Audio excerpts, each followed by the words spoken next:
Hi friends, তোমরা সবাই কেমন আছো? আশা করি তোমরা সবাই ভালো আছো। দেখো, আজকে আমি ইলিশ মাছের ঝোল রান্না করব বন্ধুরা।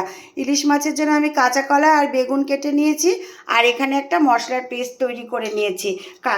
ধনে জিরের গুঁড়ো, লঙ্কা, কাশ্মীরি মির্চ দিয়েছি, আর একটু হলুদ দিয়েছি। এখানে লঙ্কার গুঁড়ো আমি দিইনি, আর কাঁচা লঙ্কা দিয়ে রান্নাটা করব। আর এখানে দেখো মাছের মাথা আর এই মাছ আর তেল, এগুলো ভাজা করে আমি তেল দিয়ে রেখে দেবো।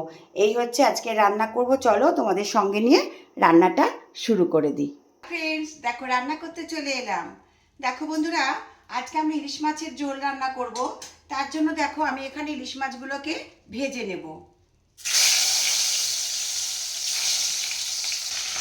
আর এখানে দেখো আমি ইলিশ মাছের মাথাটা ভাজতে বসিয়ে দেব। ইলিশ মাছগুলো আমার ভাজা হয়ে গেছে, এগুলোকে আমি এখানে তুলে নিচ্ছি। আর এখানে দেখো আমার এই ইলিশ মাছের মাথা আর মাছগুলো, যেগুলো আমি তেল রাখবো, সেগুলো ভাজা হয়ে যাচ্ছে।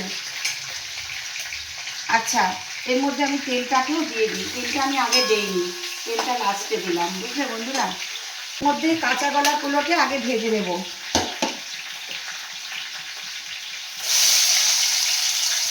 আমি বেগুন আর কাঁচকলা ভেজে নিয়েছি নুন হলুদ মাখিয়ে।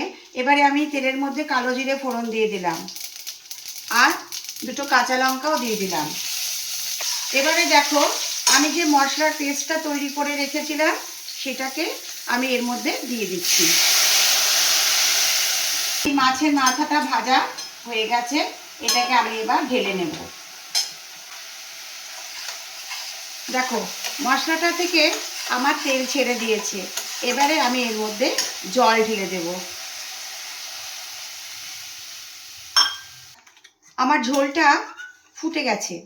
এবারে আমি এর মধ্যে কটা কাঁচা লঙ্কা দিয়ে দিলাম, আর এই যে ভেজে রেখেছি মাছ আর বেগুন কাঁচকলা, এগুলোকে আমি এর মধ্যে দিয়ে দেব।